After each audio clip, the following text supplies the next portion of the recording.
जो हवे आजना विडियोमां आपणे धोरण 8 प्रकरण 5 माहितीनुं नियमन एमां स्वाध्याय पोथीना प्रश्न नंबर 7 नी चर्चा करीए।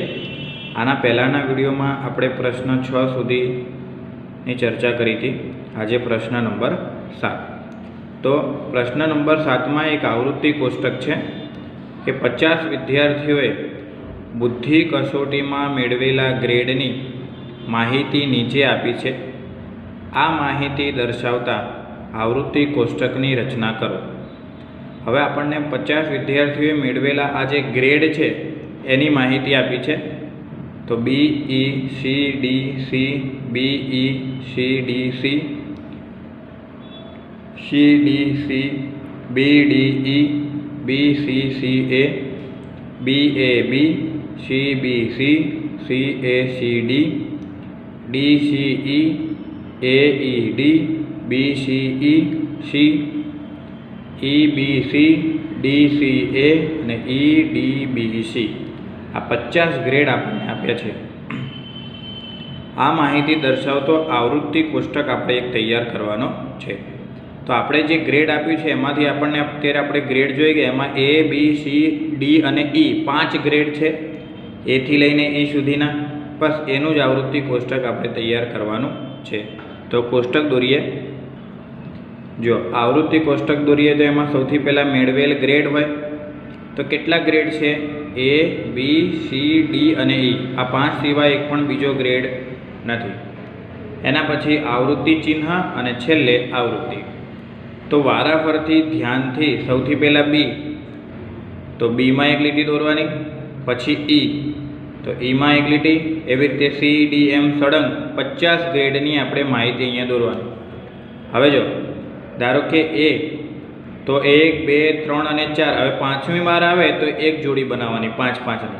तो આવી એક રચના હોય તો એને 5 કહેવાય। तो આપણને આ જે 50 ગ્રેડ આપ્યા છે એ તમે વારાફરતી દોરજો, બરાબર। તો A કેટલી વાર A છે? 5 વખત। B કેટલી વાર છે? 5 અને 5 10 વખત। C કેટલી વાર છે? 5 10 15 15 ને 3 18 વખત। D કેટલી વાર છે? 5 ને 4 9 વખત। અને E ગ્રેડ 5 ને 3 8 વખત। એટલે A ગ્રેડ 5 વિદ્યાર્થીઓને, B ગ્રેડ 10 વિદ્યાર્થીઓને, C ગ્રેડ 18 વિદ્યાર્થીઓને, D ગ્રેડ 9 વિદ્યાર્થીઓને અને E ગ્રેડ 8 વિદ્યાર્થીઓને। તો બધા ગ્રેડનો સરવાળો કેટલો થાય છે? કુલ 50 થાય છે। आवृत्ति दौरो त्यारे ध्यानथी आम लाइनसर दौरवानुं, एक पण आवृत्ति रही ना जाए। आवृत्ति वधवी पण ना जोईए अने घटवी पण ना जोईए। अने तमे धोरण 6 અને 7 में आवृत्ति कोष्टक शीखी ज गया छो एटले वधारे विस्तृत चर्चा आपणे आनी करवी नथी, बराबर। आवी रीते तमारे आवृत्ति कोष्टक दौरवानुं अने छेल्ले आवृत्ति कोष्टकमां जे कुल सरवाळो छे केटलो थाय छे? 50 ए लखी आपणे, बराबर। अहींया प्रश्न 7 पूरो। आवृत्ति कोष्टक तमे दौरी नाखजो। हवे क्वेश्चन नंबर 8 प्रश्न 8 एनी अंदर पण आवृत्ति कोष्टक है, पण अहींया वर्गवाळुं छे, ध्यान राखजो। 50 विद्यार्थीओना वजननी माहिती नीचे आपी है। 50 विद्यार्थी है एना वजननी माहिती आपी है। माहिती ने 30 थी 40 40 थी 50 50 थी 60 एम आवृत्ति कोष्टक में गोठववानुं छे, बराबर। एवी रीते आवृत्ति कोष्टक में आपणे एने गोठवीए। तो आपने अहींया 50 विद्यार्थीओना वजननी माहिती अहींया आपी छे संख्या में 72 46 60 32 51 42 52 45 48 53 50 56 62 73 35 67 55 43 54 77 70 40 63 58 47 59 38 50 46 56 57 52 64 41 74 50 66 75 58 76 49 51 54 65 78 43 56 49 52 અને 57 આવી રીતે 50 વિદ્યાર્થીઓના વજનની માહિતી આપણને આપી છે। હવે વજન લખવાનું છે એટલે વર્ગ. વર્ગ આપણને આવી રીતે આપ્યું છે 30 થી 40, 40 થી 50, 50 થી 60, 60 થી 70 અને 70 થી 80. તો આવી રીતે વર્ગ આપ્યું છે. તો જો 72, 72 એ ક્યાં આવે? 70 અને 80 ની વચ્ચે, એટલે અહીંયા લીટી દોરવાની 72. 46 ક્યાં આવે? 46 એ 40 અને 50ની વર્ગમાં આવે. બરાબર. હું વર્ગ બતાવી દઉં છું, કઈ સંખ્યા કયા વર્ગમાં આવે. તમે એ રીતે આવૃત્તિ ચિહ્ન દોરજો એટલે ભૂલ ના પડે. 60, જો હવે 60 છે ને એ અહીંયા પણ છે ને અહીંયા પણ છે. તો 60 ગમે ત્યારે છેલ્લે ના લખાય, હંમેશા જ્યારે વર્ગની શરૂઆત થાય ને 60 ત્યાં લખાય. તો 60નું જે ચિહ્ન છે એ ક્યાં દોરવાનું? 60 અને 70 છે ત્યાં. બરાબર, યાદ રાખજો. 32 ક્યાં આવે? 30 અને 40ના વર્ગમાં. 51, 50 અને 60માં. 42 એ 40 અને 50માં. 52 એ ક્યાં આવે? 50 અને 60માં. જો એવી રીતે બધા જ વર્ગની જે આવૃત્તિ છે તમે લાઈનથી આવૃત્તિ ચિહ્ન દોરજો. ફક્ત તમારે ધ્યાન શું રાખવાનું? જો 60 છે, 50, 50 ક્યાં આવે? 50 અને 60માં આવે. 40 થી 50માં આવે નહીં, 50 અને 60માં. 70 ક્યાં આવે? 70 થી 80માં. 40 ક્યાં આવે? 40 થી 50માં. એવી રીતે જે જીરોવાળી સંખ્યા છે 10, 30, 40, 50, 60, 70, 80 એ સંખ્યાઓ છે ને જ્યાંથી આવૃત્તિ શરૂઆત થાય એ આવૃત્તિ ચિહ્નમાં તમારે લેવાનું. બાકી તો જે સંખ્યા છે 42, 52, 48, 53 ને 64 ને એ બધી સંખ્યા તો તમને ખબર પડે કઈ બે સંખ્યાની વચ્ચે આવે. બરાબર. એવી રીતે ધ્યાનથી આવૃત્તિ કોષ્ટક તમારે દોરવાનું. અને જો 30 થી 40માં કેટલી આવૃત્તિ છે? 3. 40 થી 50માં કેટલી આવૃત્તિ છે? 12. 50 થી 60માં કેટલી આવૃત્તિ છે? 20. 60 થી 70માં કેટલી આવૃત્તિ છે? 7. અને 70 થી 80માં કેટલી આવૃત્તિ છે? 8. આ બધી આવૃત્તિનો સરવાળો કરીએ એટલે કુલ આવૃત્તિ કેટલી થવી જોઈએ? 50. એટલે કુલ વિદ્યાર્થીઓની સંખ્યા કેટલી છે? 50. એટલે કુલ આવૃત્તિનો સરવાળો પણ કેટલો થવો જોઈએ? 50 થવો જોઈએ. બરાબર. અહીંયા પ્રશ્ન નંબર 8 આવૃત્તિ કોષ્ટક પણ તમે ધ્યાનથી દોરજો. હવે પ્રશ્ન નંબર 9. જો પ્રશ્ન નંબર 9માં પાઈ ચાર્ટ છે એટલે કે વર્તુળ આલેખ છે. થોડું ધ્યાન રાખજો. એક છાત્રાલયમાં જુદી જુદી ભાષા બોલતા વિદ્યાર્થીઓની માહિતી નીચે આપી છે. આ માહિતીનો પાઈ ચાર્ટ રચો. હવે આપણને એક માહિતી આપી છે, એમાં ભાષા ગુજરાતી, હિન્દી, અંગ્રેજી, મરાઠી, તમિલ 5 ભાષા આપી છે. તો વિદ્યાર્થીની સંખ્યા આપી છે. ગુજરાતીમાં 40 વિદ્યાર્થી, હિન્દીમાં 12, અંગ્રેજીમાં 7, મરાઠીમાં 4, તમિલમાં 9, એમ કુલ 72 વિદ્યાર્થીઓ છે. તો આપણને અહીંયા ખાલી કોષ્ટક આપ્યું છે અને પાઈ ચાર્ટ દોરવાનો છે. પાઈ ચાર્ટ એટલે વર્તુળ આલેખ દોરવાનો છે. અને વર્તુળની અંદર આ ભાષા પ્રમાણેના અંશ માપ પ્રમાણે ભાગ પાડવાના છે. તો અહીંયા તો અંશ માપ આપણને આપ્યા નથી, તો એ અંશ માપ આપણે શોધવા પડે આવી રીતે. તો એના માટે એક કોષ્ટક તૈયાર કરવું પડે. તો એ કોષ્ટક કેવી રીતે તૈયાર કરાય? સૌથી પહેલાં ભાષા, વિદ્યાર્થીઓની સંખ્યા, અપૂર્ણાંક અને કેન્દ્ર પરનો ખૂણો.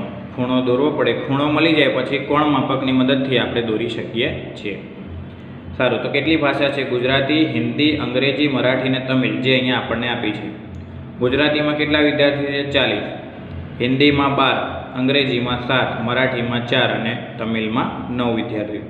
હવે અપૂર્ણાંક કેવી રીતે દોરવાનો? અપૂર્ણાંકની કોલમની ગણતરી કેવી રીતે કરવાની? ધ્યાન રાખજો. કુલ વિદ્યાર્થીઓ કેટલા છે? 72 છે. અને ગુજરાતીમાં 40 એટલે 40/72. બરાબર. ગુજરાતીમાં 40 અને કુલ 72 એટલે 40/72. છેદ ઉડાડીએ એટલે શું આવે? 5/9. બરાબર. 8 પંચા 40 ને 8 નવા 72 એટલે 5/9. એક અપૂર્ણાંક મળી ગયો ગુજરાતી. હિન્દીમાં 12 વિદ્યાર્થી, તો 12 હિન્દીના અને કુલ 72 એટલે 12/72. 12×6 72 એટલે 1/6 આવે. અંગ્રેજીમાં 7 એટલે 7/72. અહીંયા તો છેદ ઉડે જ નહીં, તો આ જ અપૂર્ણાંક મળે 7/72. મરાઠીમાં 4 એટલે 4/72. છેદ ઉડાડીએ 18×4 થાય એટલે 1/18 આવે અપૂર્ણાંક. તમિલમાં 9 વિદ્યાર્થી, 9/72 એટલે 9×8 72, 1/8. તો અપૂર્ણાંકવાળી કોલમ પણ પૂરી. ગુજરાતીનો અપૂર્ણાંક કેટલો છે? 5/9. હિન્દીનો અપૂર્ણાંક છે 1/6. અંગ્રેજીનો અપૂર્ણાંક છે 7/72. મરાઠીનો અપૂર્ણાંક છે 1/18 અને તમિલનો અપૂર્ણાંક છે 1/8. હવે આ અપૂર્ણાંકની મદદથી આપણે કેન્દ્ર પરનો ખૂણો શોધીએ. તો અહીંયા જેટલા પણ અપૂર્ણાંક છે, અપૂર્ણાંકનો ગુણાકાર આપણે કેટલા વડે કરીશું? 360 વડે. કેમ 360 વડે? વર્તુળ જે છે ગોળ, એ વર્તુળનું કુલ અંશમાં કેટલું હોય છે? 360 અંશ. તો વર્તુળનું કુલ અંશમાં 360 છે. તો અપૂર્ણાંકને 360 વડે ગુણીએ એટલે ગુજરાતીના અંશમાં શોધીએ. 5/9 ગુણ્યા 360. તો ગુજરાતીમાં કેટલા અંશ આવે? 200 અંશ. બરાબર. કેવી રીતે? છેદ ઉડે, 9 ચોક 36 એટલે 40 અંશ. 40 ગુણ્યા 5 એટલે 200 અંશ થઈ ગયા. હિન્દીનો અંશમાં શોધીએ. 1/6 ગુણ્યા 360. છેદ ઉડે, 6 36 એટલે 60 અંશ. અંગ્રેજીનું શોધીએ. 7/72 ગુણ્યા 360. તો 72 5 360 અને 7 5 35 અંશ. મરાઠીમાં છે 1/18 ગુણ્યા 360 એટલે 18 2 36 એટલે 20 અંશ. અને તમિલમાં 1/8 ગુણ્યા 360 એટલે 45 અંશ. તો ગુજરાતી ભાષામાં કેટલા અંશ છે? 200 અંશ. હિન્દી ભાષામાં 60 અંશ. અંગ્રેજી ભાષામાં 35 અંશ. મરાઠીમાં 20 અંશ અને તમિલમાં 45 અંશ. આ બધા અંશનો તમે સરવાળો કરો એટલે કેટલો મળે? 360. હવે આ અંશ માપ પ્રમાણે આપણે પાઈ ચાર્ટ રચવાનો છે. કેવી રીતે? ધ્યાન રાખજો. સૌથી પહેલાં અનુકૂળ ત્રિજ્યા લઈ એક તમારે વર્તુળ દોરવાનું. સૌથી પહેલાં શું દોરવાનું? એક વર્તુળ, જે અહીંયા વર્તુળનું શું છે? કેન્દ્ર છે. બરાબર. વર્તુળનું કેન્દ્ર પ્રમાણે એક તમારે શું દોરવાનું છે? વર્તુળ દોરવાનું છે. કેન્દ્ર દોર્યું. હવે ગુજરાતીમાં 200 અંશ છે, તો આપણે કોણ માપકની મદદથી દોરવાનું છે. આ ફૂટપટ્ટીની મદદથી નહીં. કોણ માપક બધા જોડે હશે, તો કોણ માપકમાં 200 અંશ આપણે દોરી શકાય નહીં. તો શું કરવાનું? સૌથી પહેલાં જો આ એક ત્રિજ્યા દોરી છે, આ જે રેખાખંડ દોર્યું છે એને શું કહેવાય? ત્રિજ્યા. તો આપણે હિન્દી, અંગ્રેજી, મરાઠી અને તમિલ આ 4 ભાષાના અંશમાપ કોણ માપકથી દોરીશું. અને જે બાકી વધે એને શું કહેવાય? ગુજરાતી, એટલે 200 અંશ. એટલે માપ પરફેક્ટ જ આવશે. તો સૌથી પહેલાં હિન્દીની રચના કરીએ. એમાં 60 અંશ છે. તો તમારે શું કરવાનું? કોણ માપક મૂકવાનું. અહીંયા આવી રીતે કોણ માપક મૂકીને આ 60 અંશનો ખૂણો દોરવાનો. અને 60 અંશ જ્યાં આવે ત્યાં એક રેખાખંડ દોરવાનું. એટલે આ કેટલા અંશનો ખૂણો બને? 60 અંશ કોણ માપકની મદદથી. બરાબર. એટલે 60 અંશ અહીંયા લખવાનું હિન્દી. હવે અંગ્રેજીમાં 35 અંશ છે, તો 35 અંશ કેવી રીતે દોરશો? તો હવે કોણ માપકને તમારે આવી રીતે અહીંયા મૂકવાનું, આમ ક્રોસ. બરાબર.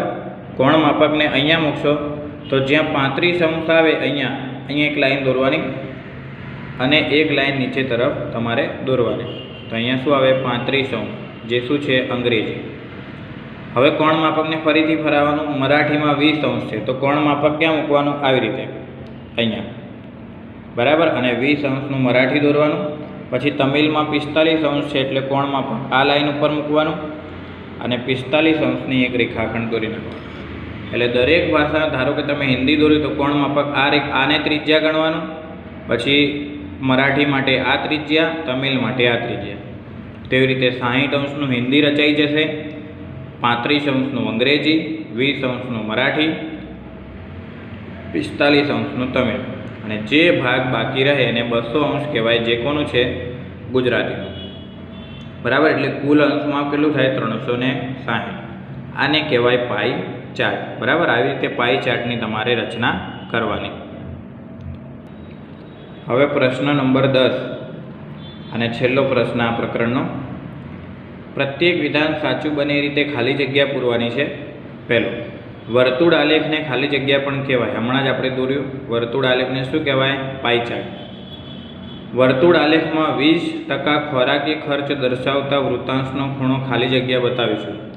હવે વર્તુળ આલેખમાં 20% ખોરાકી 20% એટલે 20/100 ગુણ્યા 360 અંશ થાય તો કેટલા અંશ થાય? 72 અંશ. ગણતરી કેવી રીતે કરવાની? 20/100 ગુણ્યા 360 તો કેટલા અંશ આવશે? 72 અંશ. ત્રીજું, પ્રમાણ માપ 1 સેન્ટીમીટર બરાબર 5 કિલોગ્રામ હોય તો 32.5 કિલોગ્રામ વજન દર્શાવતા સ્તંભની ઊંચાઈ ખાલી જગ્યા સેન્ટીમીટર રચાય. જો 1 સેન્ટીમીટર બરાબર 5 કિલોગ્રામ તો 32 સેન્ટીમીટર માટે તો જો 5 છંગ 30, 30 ને અડધું એટલે 2.5 એટલે સ્તંભની ઊંચાઈ કેટલી થાય? 6.5. 6 સેન્ટીમીટર તમે સુધી લઈ જાઓ સ્તંભમાં, 6 સેન્ટીમીટર સુધી લઈ જાઓ તો 30 થાય અને બીજું અડધું લો એટલે અઢી, 30 ને અઢી એટલે 32.5 એટલે સ્તંભની ઊંચાઈ કેટલા સેન્ટીમીટર આવે? 6.5. ચોથું, સમતોલ પાસા ઉપર અંક 3 આવે તેની સંભાવના ખાલી જગ્યા છે. હવે સમતોલ પાસામાં કેટલા અંક હોય? કુલ 6 અંક હોય તો સમતોલ પાસા ઉપર 3 કેટલી વાર આવે? એક જ વાર આવે તો એની સંભાવના કેટલી? 1/6. પાંચમું, 2 સમતોલ સિક્કાને ઉછાળતા બંને ઉપર છાપ આવે તેની સંભાવના ખાલી જગ્યા છે. હવે 2 સમતોલ સિક્કાને ઉછાળતા બંને ઉપર છાપ આવે એની સંભાવના એક જ આવે તો એની કુલ સંભાવના કેટલી? 1/4. બરાબર. 2 સમતોલ સિક્કાને ઉછાળીએ તો બંને ઉપર એક જ વાર છાપ આવે તો એની સંભાવના આવે 1/4. છઠ્ઠું, કોઈ પણ ઘટનાની સંભાવના ખાલી જગ્યાની વચ્ચે હોય.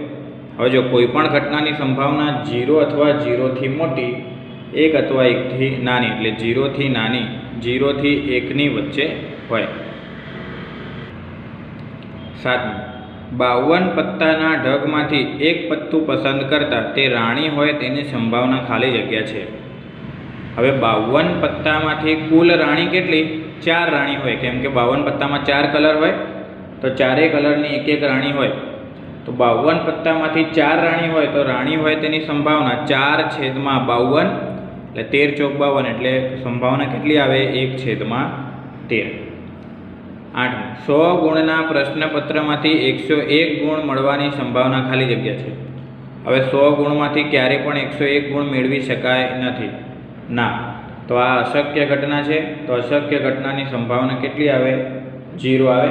બરાબર. શક્ય ન હોય, નિશ્ચિત ઘટના ના હોય, અનિશ્ચિત ઘટનાની સંભાવના 0.